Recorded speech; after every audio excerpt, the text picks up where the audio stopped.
Okay, thank you so much for having me, Obehi. Usinakachi Akumakalo, Igbo by birth, and I'm joining from Lagos, Nigeria. Hello and welcome to Obehi Podcast. I'm your host, Obehi A14, and I strongly believe that everyone has a story to share.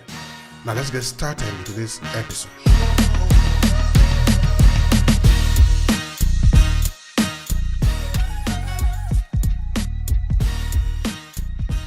I studied philosophy and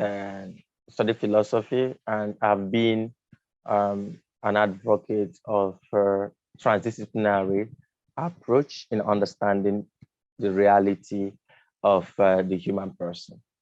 So I think that a single-based approach will make it difficult for us to understand the relationship between um, life and other things that there is in human existence. So as a result, I started talking about transdisciplinary approach. But when you look at the evolution of the human person, you see how reality is moving towards singularity. So as a result, I started talking about singularity, and we have that better off explained in the fourth industrial revolution. But for me, uh, when you look at my background in philosophy, you will see that I majored in theorism. So I believe that life, as the Shuba said, is conducted, directed, and controlled by fear. So it becomes a meeting point for me to take off in advocating for transdisciplinary approach in understanding reality. All right, now let's take one step back because here we really deep down into the person that we are talking with, so at least we know you personally and also maybe some of the things responsible for why you do what you do. In your childhood, where were you born and what were the reality around you that sort of form your identity, who you are in relation to what you do? Please help me with that. Okay. uh, I'm born. I'm from Isu town, to be precise, Abisu village in Aruchpu local government of Abia State. And of course, I was born into the family of Mr. and Mrs. Philip K. Akuma, and my dad, a farmer, my mom, um, a primary school teacher then. So my village is remote and obscure. And up to now, we don't have a borehole there, pipe on water. We don't have electricity came to my place in 2012, to be precise. When you look at this, you will see how twice removed from reality the place is. So virtually everybody there lives below average as a result of everyone focusing on subsistence agriculture. There's no sense of mechanized agriculture or anything related to that. So when I started, I did my primary school there, and I did my secondary school at the St. Anthony's Ohafia. But then when I was growing, I wanted to be um, a medical doctor. From there, I changed because of the injustice of the human person, man's inhumanity to man. I said, okay, I want to be a lawyer. So because of the jam procedures in Nigeria and everything, I wasn't opportune to gain admission to study law. Then I switched over to studying business administration and management at Federal Polytechnic Nekede, Owerri. So after studying business admin, I started working with, I got a job with First Bank, but it didn't give me that fulfillment because this curious time. And of course, we know that consciousness is not consciousness of nothing but something. So after resignation, I started teaching. So I started teaching um, people in secondary school. And then I was teaching economics. And I realized that there was something lacking. There was something lacking in our society, the construct at which people translate their reality. And how people define reality determines how they translate their reality. And this definition of reality is a product of their immediate environment. You see that the perception of people about their environment determines how far they will go. And this took me back to why my society, I mean, my village, my town is the way it is. And I said, this might not be only my town. It might be happening, could be something that is affecting the human person. So I started making research and all that. I found myself studying philosophy. So I have my BA and BE in philosophy. And after um, reading the works of so many philosophers, I came down to contemporary philosophers. So studying them helps me also to relate back to my home, because when you look at my society, it is characterized, we have boundaries with the cross variance, and we have boundaries. Everyone look down on this small community, and there's always dispute at a boundary or crisis and all that. And I said, if we understand our society better, we can create a better society that is devoid of unhealthy crisis. Because the most important thing in life, is the protection of life and property, which is, life is the chief value, and we must learn how to preserve it. No matter how your society is, the best thing you can do for it is to think of and figure out a way of transforming and making it better, not just for you, but others and the next generation. So this is a little bit about my background and how it influenced my chain of thought and what I'm doing today. What is the basis of your philosophy? I mean, what do you base your study of it on? Is it a kind of a general philosophy, or do you have any specification, your area of study? Help me understand that. So I did general philosophy, which is the main thing that I have to do to understand reality from perspectives, especially Oriental Western. And I also studied African philosophy. But where I majored was on theorism. So, but then in translating what I've learned, I realized that there is an immediate problem, which made me to focus more on African philosophy, because even my organization, their major goal is to build the gateway in and out of Africa and to change the narrative, the perception of the West and the East about Africa. When you call someone, you want to have a business with someone outside from Africa, there is always the perception they have about Africa. And that narrative is what I have devoted. I've dedicated my life to change. So you can feel free we can feel free to discuss about African philosophy, the question of identity, perception, and how people label Africa.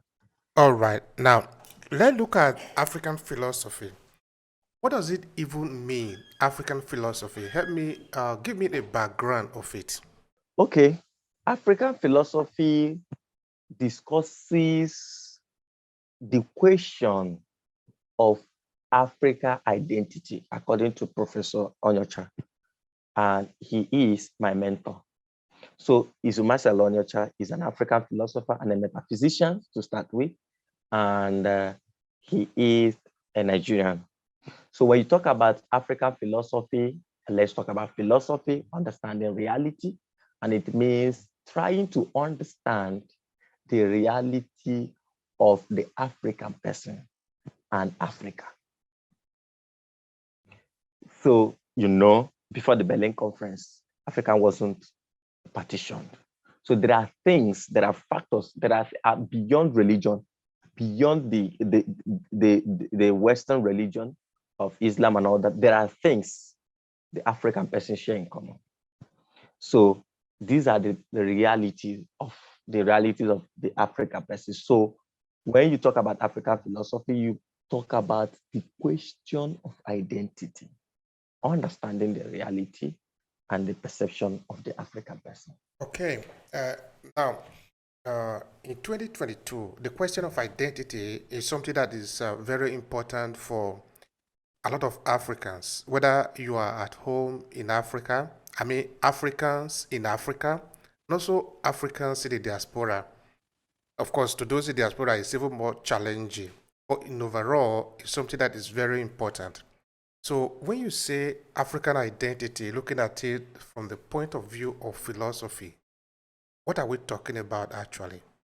Sorry. So the question of identity talks about a lot of things. It talks about how we evolve as a person, those things that we experienced, those things that makes us African. You know, we talk about our skin color.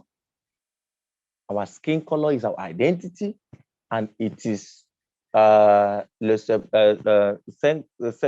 we call it the royal mahogany, call it the king color, because it adapts in every environment. There's nothing like tanging the African color. There's nothing like trying to stay where it won't pop and all that. And we have our culture, we have our belief system, we have all that. You know, most people, it's becoming funny enough that when people travel outside Africa, they want to change their accent, the way they speak. This is one of the things that I don't do. When I don't want to sound American. I don't want to sound British. I want to when you listen to me, you know that this person is an Igbo person. So I speak, it becomes my identity. Because when an Indian speaks, you understand that this person is an Indian. They don't tend to fine-tune their accents. They don't tend to be what they are not. So we Africans also were suffered colonialism. It becomes part of them because you cannot deny the impact of imperialism. You can't deny the impact of two policies that affected Africa: assimilation and association. So you see all these things that become, when you look at them, you see how not just it x-rail the African identity, but how it also affects the African identity. All right. I'm going to ask you a question relating to fearism. I think that is where you majored in philosophy. If you can give us a background on that, because then I'm going to be asking you some questions also relating to Africa and maybe as Africa as we currently understand it today, so that you can give us some understanding in relating to why, for example, somebody coming from Nigeria, he goes to the international community and he pretend to speak like the British or like the Americans instead of speaking like in Nigeria, or if you want to say speaking like an Hausa or speaking like an Igbo or speaking as a Yoruba. Why? Because in other part of the world, that is how it is done. But in the case of Africa, we are awful time. Let me use your old term now, pretending to be who we are not. So this is very problematic. But before we get here, help me understand this area you major in. What does it mean, and why did you choose this part? Why is it important for you, that area of your specialization in philosophy? Okay, so I'll start by defining what fearism is, and I will tell you where I also measured when it comes to fearism. Fearism is huge. So fearism has to do with the the study of the relationship between fear and life. Over in human history, there've not been uh, proper attention given to the study of this reality as such. So before then, people have talked about biologists, psychologists, and let me say physiologists that have said that fear is a negative emotion. But then coming down to the 20th century, um, the Shuba, the propounder of fearism, is still a living philosopher, and Michael Fisher, the Shuba is from Dharan, Nepal, and Michael Fisher is from Canada. Um, the Shuba runs the Fearism Studies Center, Dharan, Nepal. But currently, he's a visiting professor at University of Hong Kong, and we have um, Michael Fisher, who is an adjunct professor at University of Calgary, Canada, and also runs the Fearology Institute, Canada. So they started talking about this reality. And when I came across this discipline, I tried to understand because I've been writing and researching about fear for over 10 years now, but I didn't get this perspective the way they defined it. But when I met them, I realized that there have been something missing. There have been there have been missing links. Now, to start with, the relationship between fear and life. Life is conducted, directed, and controlled by fear, meaning that fear is a beautiful consciousness and not a negative emotion. And I will explain that because that's been argued over time. So now, in my attempt to trace the ontological foundation of fear, I took a back to what consciousness is and the progression of consciousness, perception, impression, and idea, borrowing the copy principles of David Hume, the empiricist. So now, and I said, if fear is consciousness as such, it means that it signals us about something that will happen. It also prepares us ahead of time. So if it is a consciousness that acts in that regard, its negativity or positivity depends on the reaction of the, the subject person, because there is a necessary connection between the, the subject of fear, which is the human person, the object of fear, that which is perceives, and fear factors, that which the human person sees. So, so if you look at it this way, you understand that in the past, people have been mixing fear with other emotion in the human person. So, and I said, if we understand our fears instead of running away from our fear, it will help us to evolve better as a species.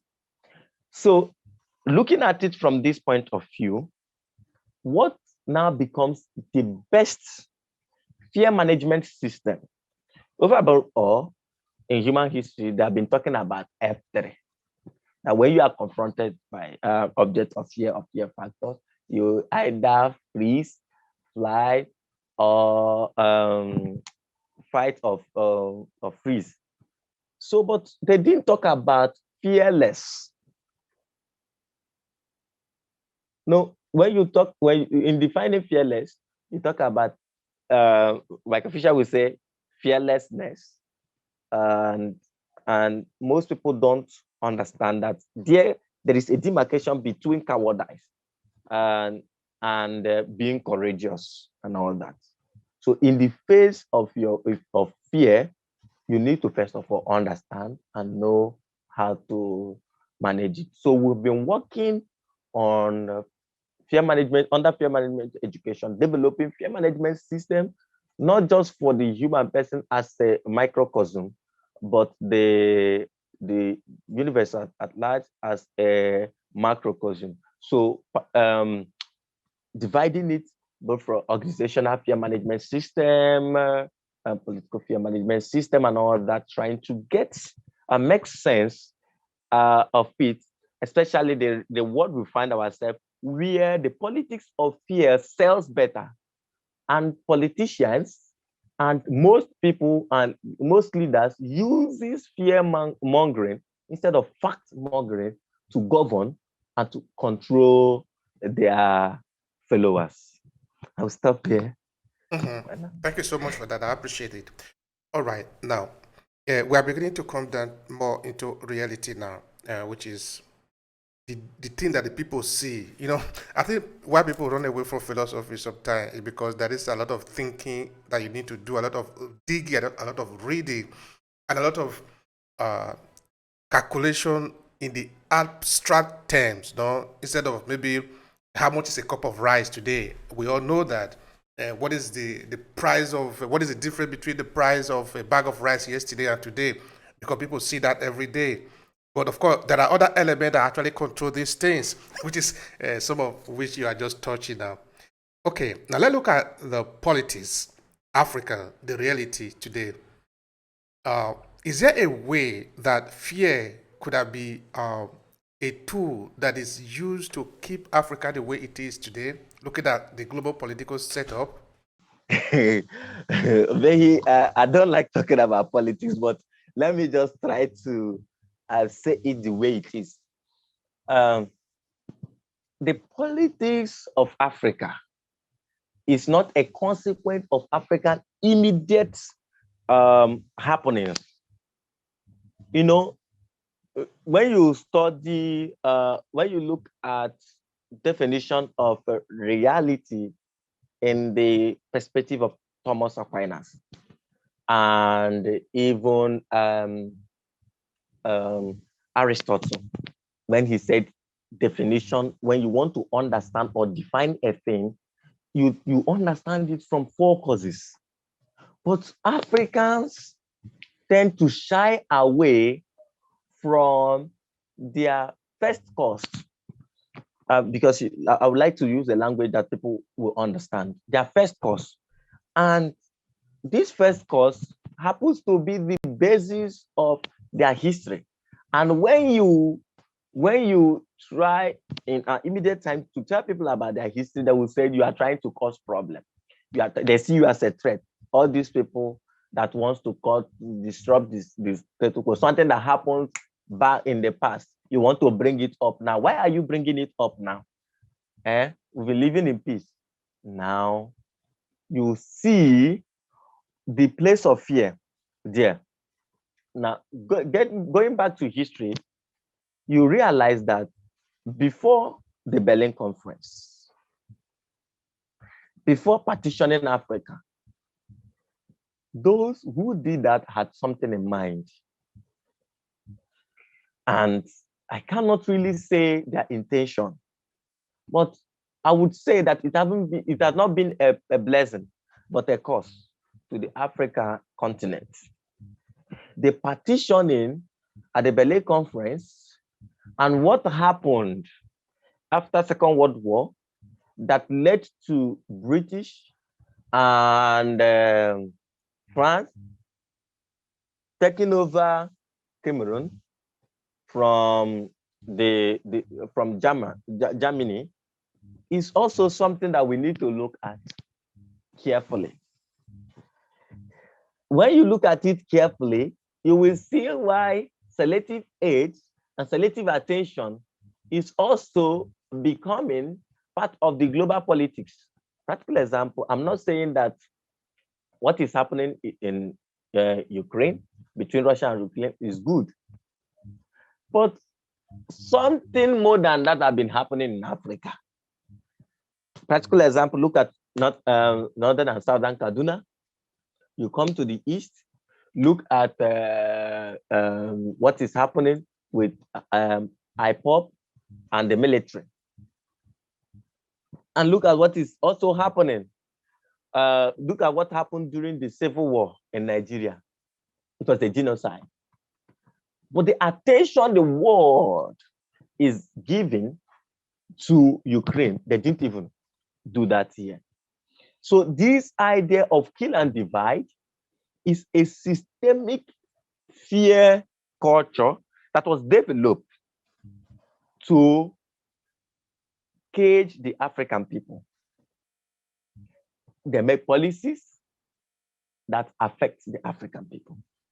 Unless Africa rise on this occasion, unless Africa realizes it, that they can be, and others can also will also be. I mean, you see how strong EU is. Look at AU. Look at AU. They can't rise on occasion of anything. Africa doesn't have a currency. No African currency is as strong as those of Europe and America. None. And they are making policies. Terrorism was not part of African development or African history. It's something that is a product of a borrowed religion. It's a shift in the mind of certain persons. But now that it's now being practiced in Africa, who supplied this terrorist group weapons? How do they get those weapons? And as a result, then I say, close your border so that the terrorists will not come. A Nigerian will now apply for visa to go to South Africa. But an American and someone from Europe walks in freely. So for these are so you look at it, you say it is the immediate problem. No, it's not an immediate problem. We have underlying factors, something that is scaring these people to shut down their border against their brothers. So you can talk about the former causes and the fear factors. You look at them critically, which I might not be able to talk about here now for some reasons best known to me. So as Africans, we need to come back to unscript the scripted about Africa and to look at it. Our elders, they might not be able to do that because it will affect those in power when we start unscripting the scripted about Africa. So, and if you fight the existing system, you will be in trouble. The best way is to build a better system that will make this existing system obsolete. And that's why you see analog leaders in the digital age controlling the affairs of Africa. And I want to remind you, if you don't know, that 60% of the world's youngest population are in Africa, and the 70% of the 60% are residing in sub-Saharan Africa. How prepared are the youths when the baton of leadership will come to Africa? Most Americans, young Americans, they're interested in Bitcoin, cryptocurrency, and YouTubing and all that. Average youth is not interested in sitting down to make critical thinking analysis and predict the future as such. So we are chasing shadows instead of solving frictions, existential frictions that will help us to become better as a species. So when I talk to someone, I send someone an email, or I travel to the United States, I meet someone. I've experienced that. On LinkedIn, I was talking to one man, we booked an appointment. He said he wants to talk to me because I'm a Black. So it was a shock. And I reported the account and I reported the man. So you reach out to someone, you say you are a Yahoo person. They see many people from Africa, especially Nigeria and Ghana, as internet fraudsters. Who told you that they are? Is it that they don't have Russians, Americans, and all that who are into internet frauds? Why must you now make this an issue or something that is peculiar? I'm not saying it's good. Anyways, these are part of the things that I've been going to university, reaching out to people to preach against. Why? Because you cannot abandon your purpose as a person and pursue something that has nothing to do with your purpose. So there are a lot of things, Obehi. Just try. I'm beginning to get angry with the whole system and the whole process. And we need to, yes, I'm beginning to get angry with the whole system and process. And we need to come down and do this. There are a lot of things that we need to do as Africans. There are a lot of things we need to change the narrative. Please, nobody should donate to the. I've been saying it. Why are you donating to the government? You are donating to the government, and there's no result. Check out how much that Bill Gates donated to Nigeria to fight malaria and all those things and polio, and it wasn't used. Look at stop support idea, monitor the process. We are not hungry. Africans, we are not hungry. I always tell people, if you want to make programs for Africa, don't post pictures of hungry people, people that are suffering. Americans are also, many people are suffering, just that they have a better system, a better society. Most Americans don't have up to 1,000 USD in their accounts, but they have a viable system. That's just the difference. So stop posting Africans, posting pictures of people who are hungry, people who are begging, people with torn clothes. No. The highest form of poverty, like I said, you look at my, our organizational website, is not material poverty, but poverty of the mind. If you eradicate poverty of the mind, people can stand on their own to think. The world is evolving in the age, better in the age of individually propelled growth, which is the basis of social entrepreneurship. So when people tell me all these things, I say, please don't insult Africa. Let us reason together and see a way of finding a meeting point as human persons from different continents and society. All right, fine. Let's look for a way to find solution to our problem. I understand. I understand that perfectly. That is very interesting, and that is why the conversation around your industry, your company, we're going to take time to really look into it because I find it very, very interesting. I'm going to ask you something relating to history, why we are afraid of our history. But before we get there, I'm going to ask you something relating to what you said, talking about Ukraine and maybe other conflicts in Africa and how they are projected in the world. This is something a lot of African and African diaspora are complaining about. But my question now is it really the Western media, by this, let's say Fox News or CNN or BBC, to report the predicament of what is happening inside Nigeria, inside Congo, inside community in Cameroon, in South Africa, or it is the duty of the African people? Let me make the question better. Obehi, I understood your question Okay, please go. very clearly. Obehi, you see, one thing that we don't know and we failed to understand is when you don't have, okay, let me put it this way. When someone manages your information, he or she controls you. When someone determines the information about you, which is correct, or that is correct, the person controls you. Look at what is happening on Wikipedia. You go there, I've told people it is right time that Africans start editing what is on Wikipedia. We have the assets, we are capable, we can do that. Sign up, go there. When they say something that is wrong about you, you correct it. You understand what I'm saying? Mm-hmm. Look at how they wrote about some figures on Wikipedia. You see a lot of misinformation. When you say something that affects you as a person, they flag it down. We don't have our own platform.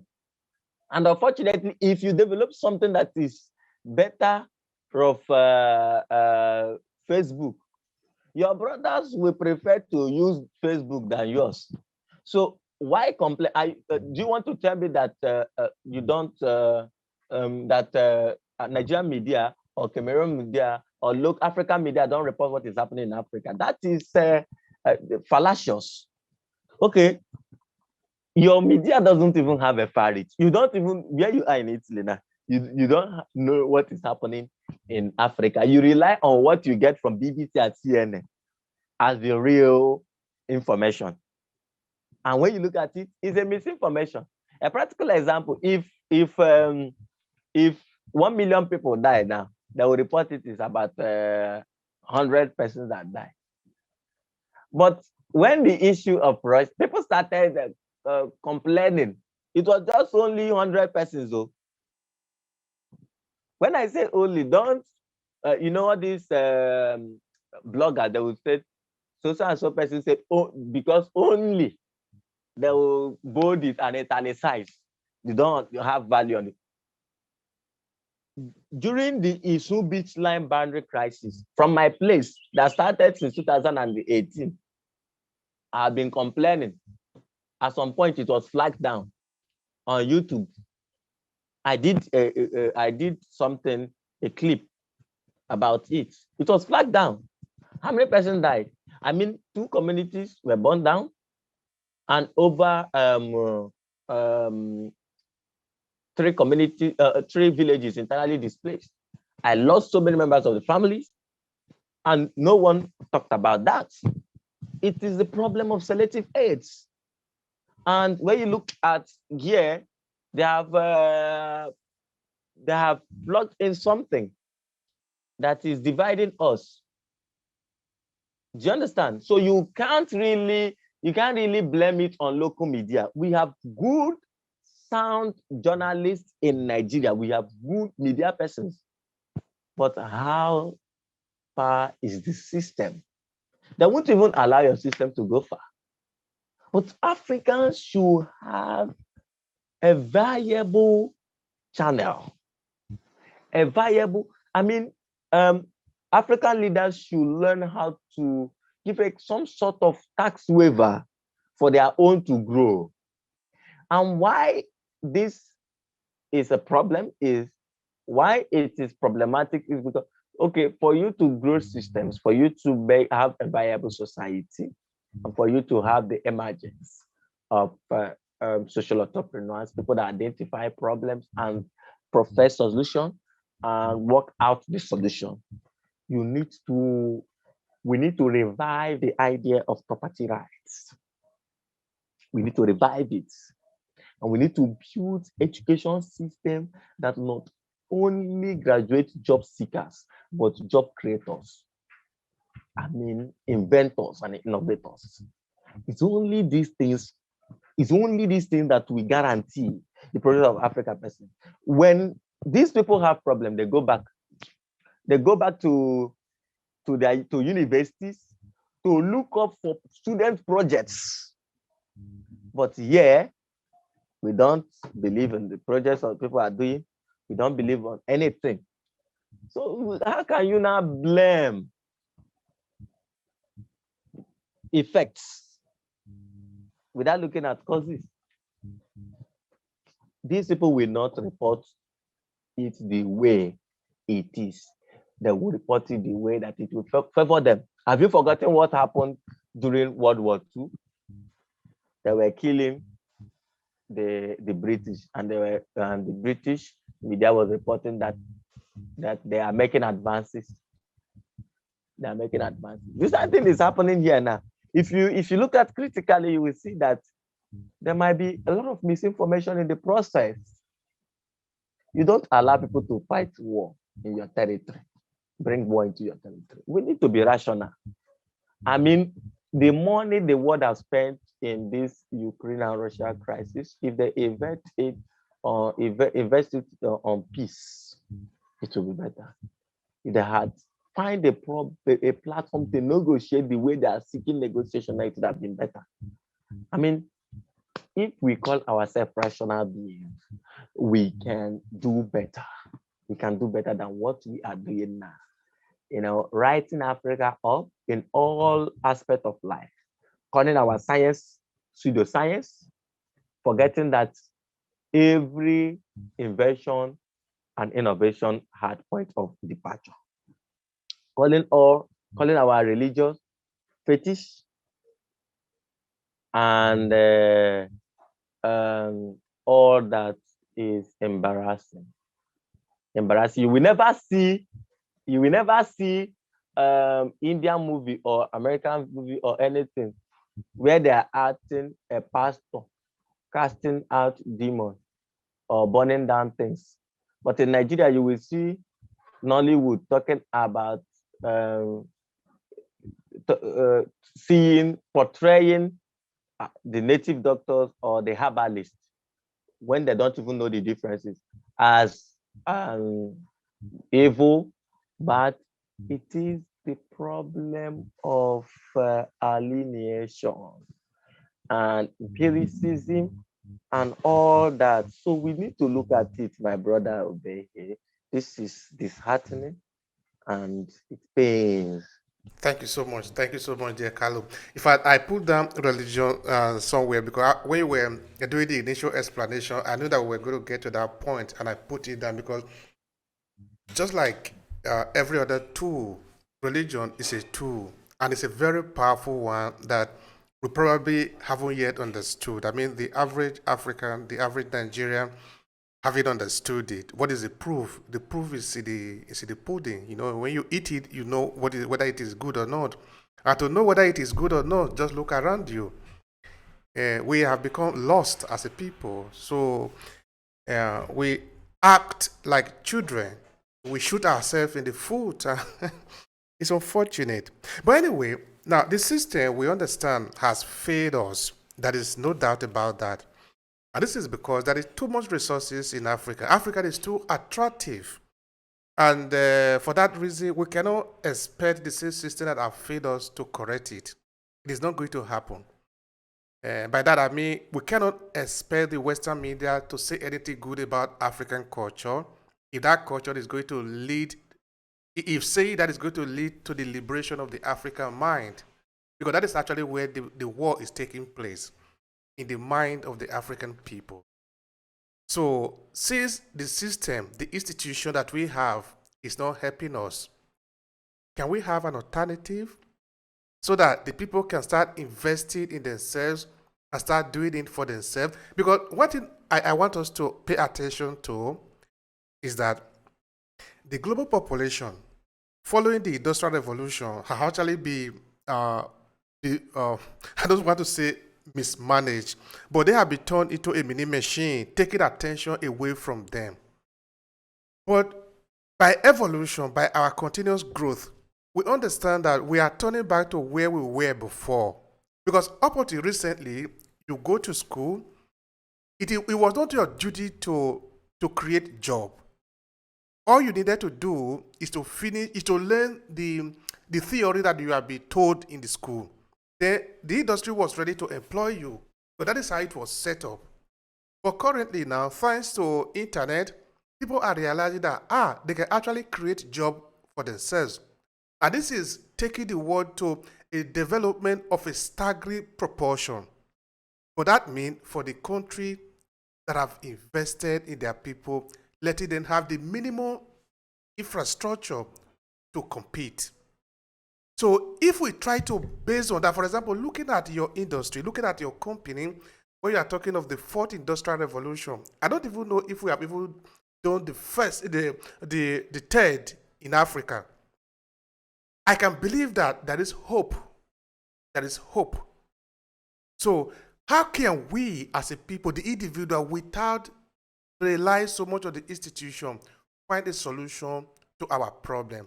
In this case, looking at Africa. Do you see any hope in those areas? Yes, Obehi, thank you so very much. And aware of, sorry for taking you a little bit back. We missed out from the industrial revolution.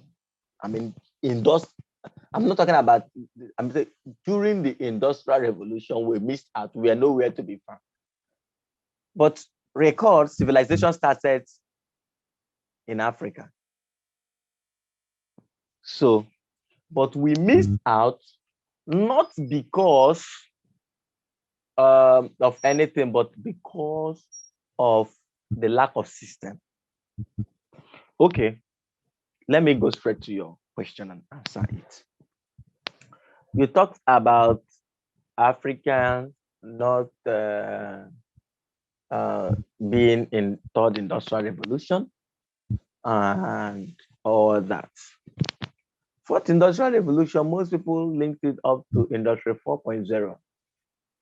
And most countries no longer talk about fourth industrial revolution, they're talking about fifth industrial revolution, which is the age of AGI, artificial general intelligence.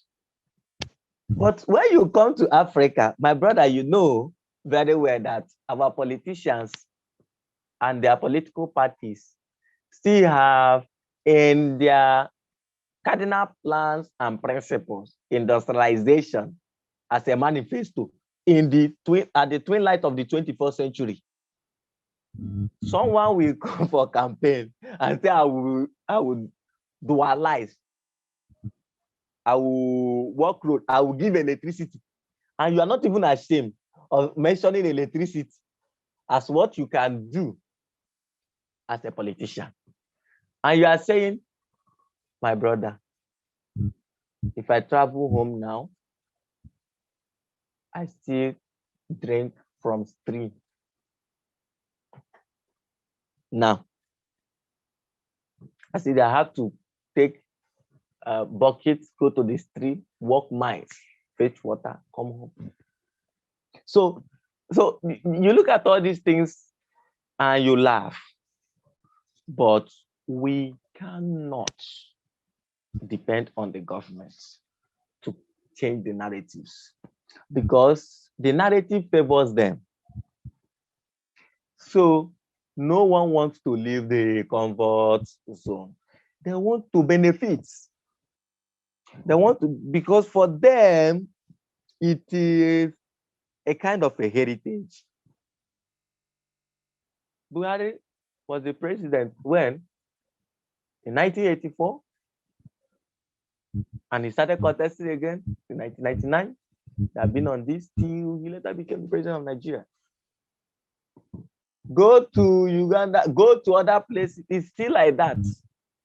They're all the presidents in Nigeria, all the presidents in Africa today that have been on the political scene since ab initio. Since day one, they've been there. So people depending on you, there is no amount of paper that you will write that will change it. There is no amount of intellectual podcast that we do. The most important thing is pragmatizing what we say. That is why TFDS is there to change the narrative. Oh, what can you do to change the narrative? Come, give us the playbook. Can you do it? Let's do it. Let's start doing it. We apply the Ubuntu philosophy, I and thou relationship. I have the skills. Can you edit it? Can you do this? Can you set up the software? Can you do this? Let's go. Let's change it. Let's make it happen. How many high schools in Africa can you locate through the website? Can you contact the principal of your school and tell your principal to send you your certificates to it?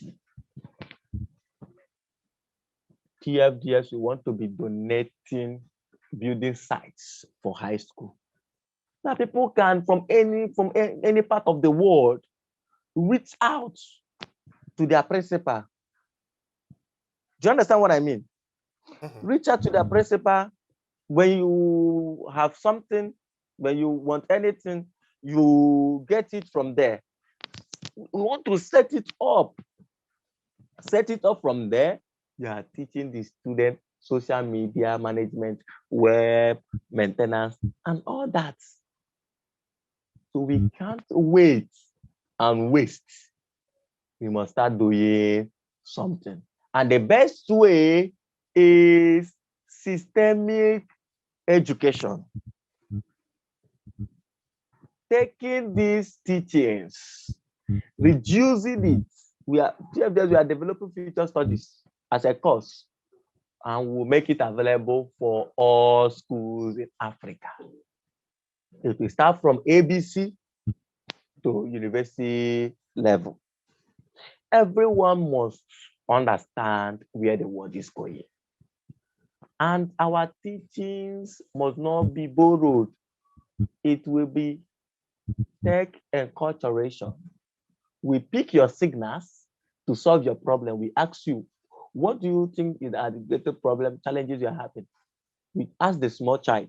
The small child will tell us, how do you think that you can solve that? They tell us, we pick it and translate the idea. Everyone has foresight. You can't deny that.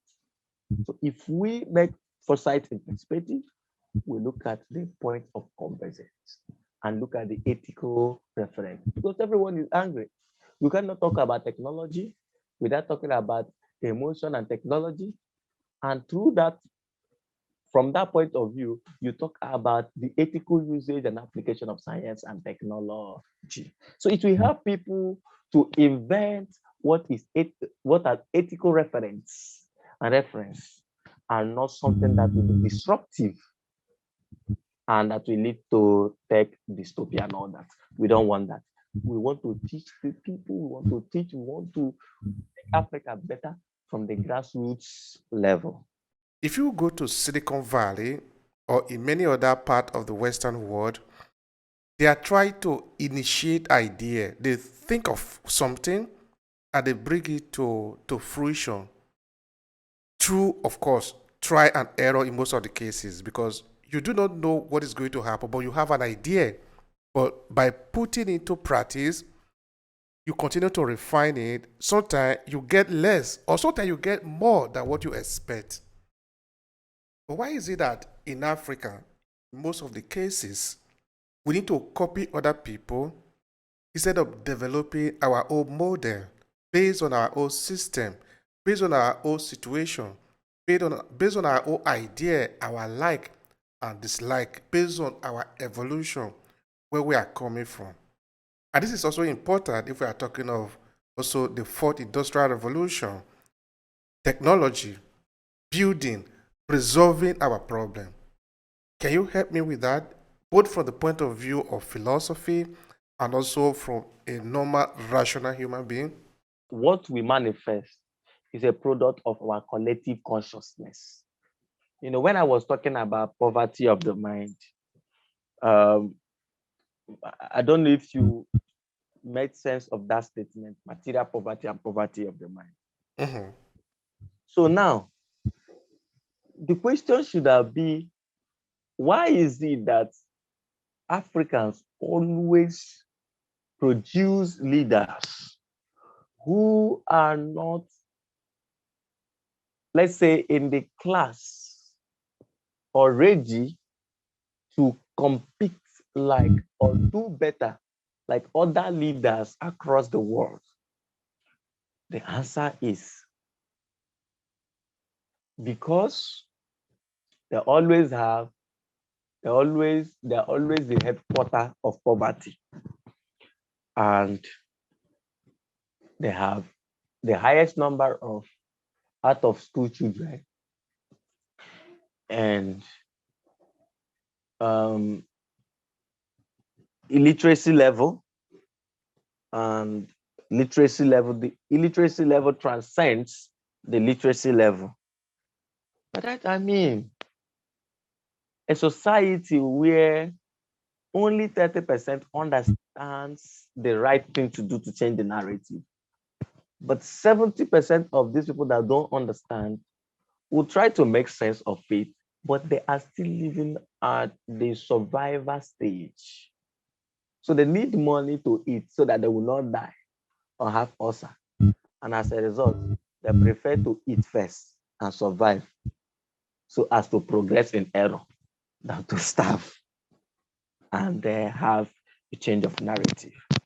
That's from the practical point of view. So, but if I may say, you understand that most people, most individuals, even in our companies, they make more money. They feel that they make more money when they import things than they let you do those things. Forgetting that picking from your signal solves two problems, provide the solution, and solve the friction of unemployment.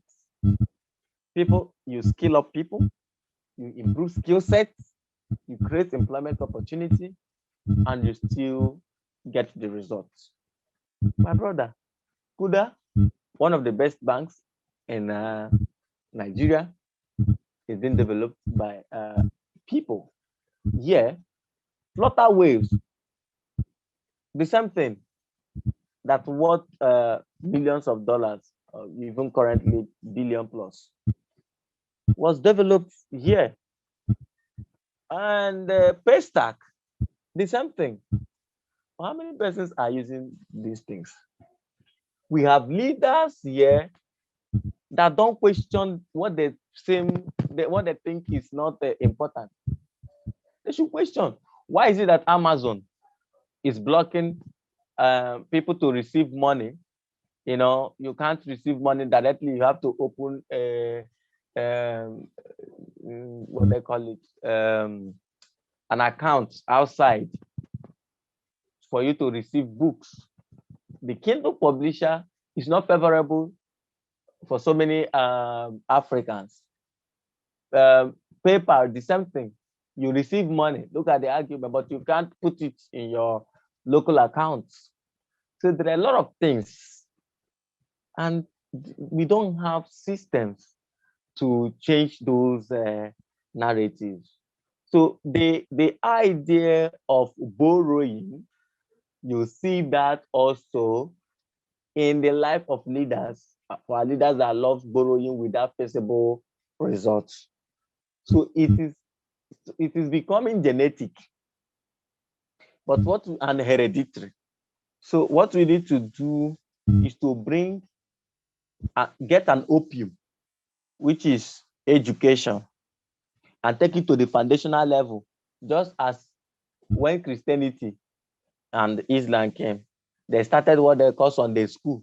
So they impart those. So we now take information. We take future study, we take all this information that we disambiguate the mind of these people and tell them what is happening in their society and what they will face when they graduate or when they reach the age of 10. So it will do something in their cogito, in their brain. You disambiguate it, then you plant this precious seed of information that will help them to understand reality better. If not, these people will keep on transplanting it. There is this common adage in Africa. This is not how we do it here. This is not how it has been done. So this is how we have been doing it. But you have been doing it this way, and you still remain stagnant. So answering your question directly won't give us the thing we need. We need to look at it from all angles, punch all the necessary places, and see how to avail solution. Because, like you said, we are the face of availing solution and not just talking it out. So there are a lot that we need to do there. This has really been a very interesting conversation. I must say that again. Oshinakachi has taught us a lot of things in philosophy, to system, just a little bit on entrepreneurship, but we are going there in detail on another episode. So I want to thank you so much for your time. I really do appreciate the conversation and the contribution here. Thank you so much. If you enjoyed this podcast, make sure you subscribe so you never miss any of our future episodes. Rate and review Obehi Podcast and share with your friends who might need it. I remain Obehi Ewanfo. Thank you so much for listening. I'll talk to you in the next episode.